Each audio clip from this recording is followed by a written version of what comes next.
What I'm going to share with you today is some of a contemporary strategy in management of melasma that I use in my country with all of the Asian patients. So I work with this company for doing research at my university hospital, and some of the research results will be discussed in my talk. So I'm going to spend the next 12 minutes talking about this three things.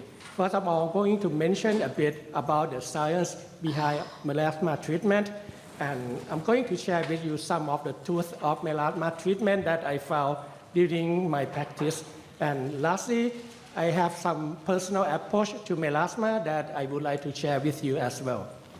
So melasma is one of a common problem that patients seek for the treatment. And this is one of my patients that I can clear her melasma from a very worse condition to this point with some of my strategic approach. So when we talk about melasma, What happened? The slide fall out. Can you check the do this thing? Yeah, okay. So when we're talking about melasma, we know that there are many factors or multifactorials that create melasma. There are both exogenous and endogenous causes that inducing melasma. And the most important thing that we concern is the UV light or the sunlight.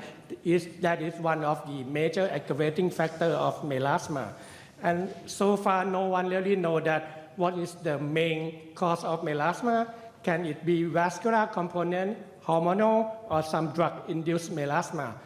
As long as we don't know what is the exact cause of melasma, so far I believe that we cannot cure melasma. So this is the standard treatment that we normally use nowadays for melasma. So we know that sunlight aggravates melasma. So the number one that we tell the patient is to stay away from the sun and use a very high protective sun protection. And we normally start treating melasma with topical treatment, and most of the time patients found that topical treatment alone doesn't work, and we may combine it with some kind of peelings in the past and finish with laser and light therapy. I believe these are the three main things that we've been doing in our practice. When we talk about the first line of treatment of melasma, which of course is topical treatment, if you take a look on this list of topical depigmented agents that we've been using for melasma, from my personal experience, hydroquinone is one of the most effective topical medication that we use to treat melasma. But even though how effective it is, we cannot clear melasma up to the point of 100%. We can get certain degree of clearing, and again, whenever we stop doing this topical treatment, the melasma will come back. So one of a common question that I've been asked every single talk that I've been is laser needed for melasma treatment? We've been trying many laser equipment in our practice to get rid of melasma. And if you look at the literature, there are many laser and energy-based devices that have been used to treat melasma. We normally start with pigment-specific laser, ablative laser, IPL fractional laser, vascular specific laser, and some laser-assisted drug delivery. And believe me, I've been trying to use all of these devices during the past 20 years to treat melasma. So if you look at the systematic review of melasma, I believe this is the most recent systematic review looking into the efficacy of using laser for treatment of melasma. And these two recent systematic reviews agree that we normally do not recommend to use laser at the first line of treatment for melasma. And also we don't recommend to use it as for the long-term treatment use for melasma. So this is the fact of laser treatment for melasma that I learned from my 20 years of practice. No matter how good the laser or energy-based device is, it can only provide maybe a maximum of 3 months improvement of melasma. And if you stop and not continue the treatment, the melasma will start turning back to the original condition. And not all patients get safe to get laser treatment for melasma. Some of them may get hyperpigmentation or hypopigmentation after using laser to treat melasma. And most of the time, some patients may get worse after treated with melasma. So recently, from my personal practice, there is one systemic treatment that I found is effective and very safe for treatment of melasma, which is oral tranexamic acid. Tranexamic acid actually is a plasmin inhibitor, and we don't know what is the exact mechanism of action of using this tranexamic acid for treatment of melasma. But we hypothesize that the action that it interferes with tyrosinase enzyme, so it interferes with some melanogenesis. This may be the most likely mechanism of action of oral tranexamic acid for melasma. If you look at the doses of oral tranexamic acid for treatment of melasma, the dose is much lower when we use it to treat melasma compared to the dose that we use it to treat menorrhagia. In my practice, the dose that I normally use is about 500 milligrams once a day that could be effective for treatment of melasma. This is one of the very first retrospective study from the Singaporean group looking into 561 patients who've been treating with oral tranexamic acid. 90% of the patients get a very good result, and there were only 30% of the patients that relapsed after stop using it for 7 months. One of the concerns of using oral tranexamic acid is the adverse effect. If you look at this 561 retrospective study, you found that 92% or 93% of the patients did not have any side effect. The side effect is very mild. The most common side effect was GI side effect. There was only one out of 561 that have thrombotic phenomenon, and they found out later that this particular patient had protein C deficiency to start with. And this is another systematic review looking into the efficacy and safety of using oral tranexamic acid for treating melasma in 667 patients. They found a significant decrease of the MASI score at 1.6, and the side effect was minor with very few cases. Oral tranexamic acid was named by JAAD twice in 2019 that is a game changer of melasma treatment. This is one of a study that report from Kathmandu, I think in JAAD, showing the efficacy of using oral tranexamic acid at doses of 1,500 milligrams. This is 4 months after treating on this dosage. This is another study reporting the doses of 500 once a day for 3 months. You can clear up the melasma up to this point.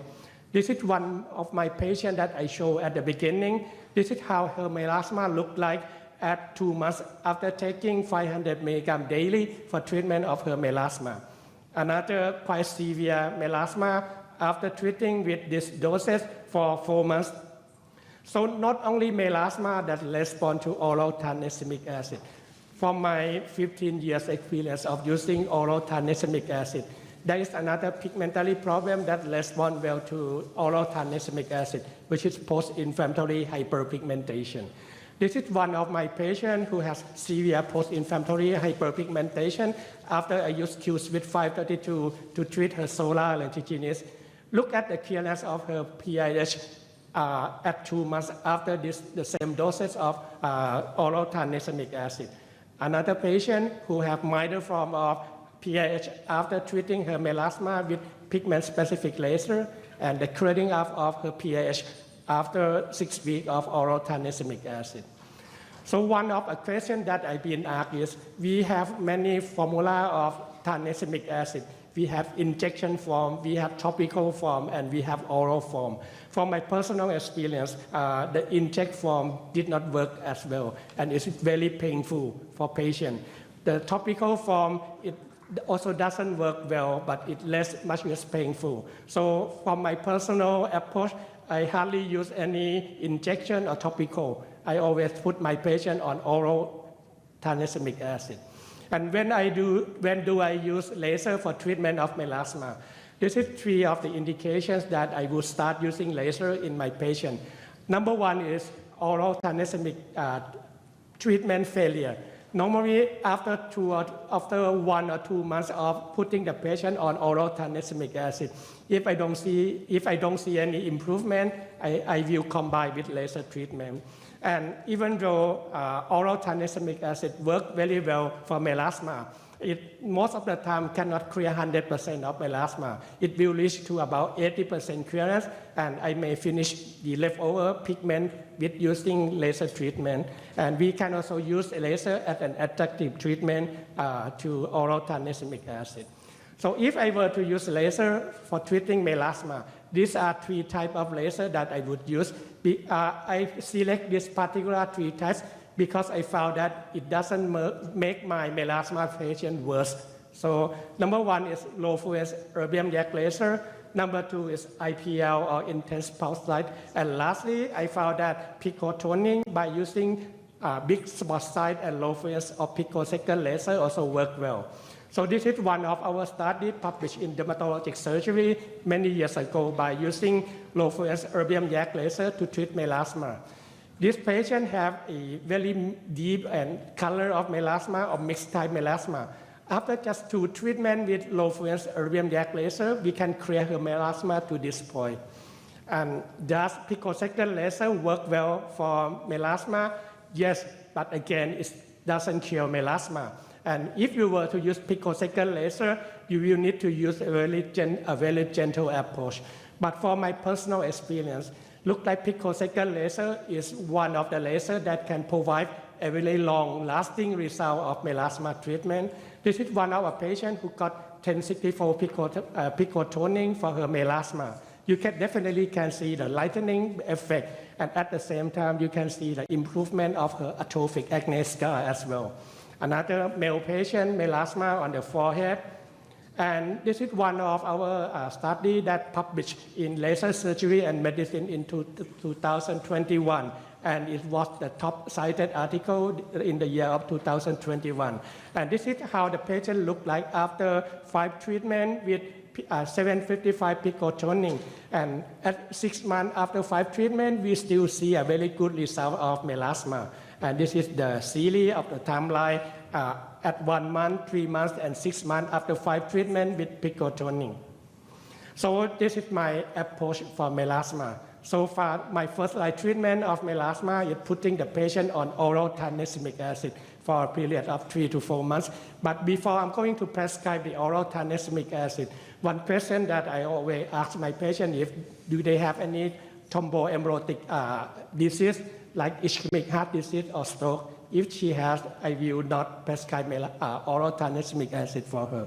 And most of the time, I will give the topical medication just for some psychological support. And I will always keep putting sunscreen and emphasize on sun protection. I rarely use chemical peeling or laser treatment for my melasma patient. And in conclusion, I think treating melasma patient understanding is the key. And laser treatment is not curative, but you may use it for adjunctive treatment. And for me, oral tranexamic acid is a game changer of melasma treatment. Thank you very much.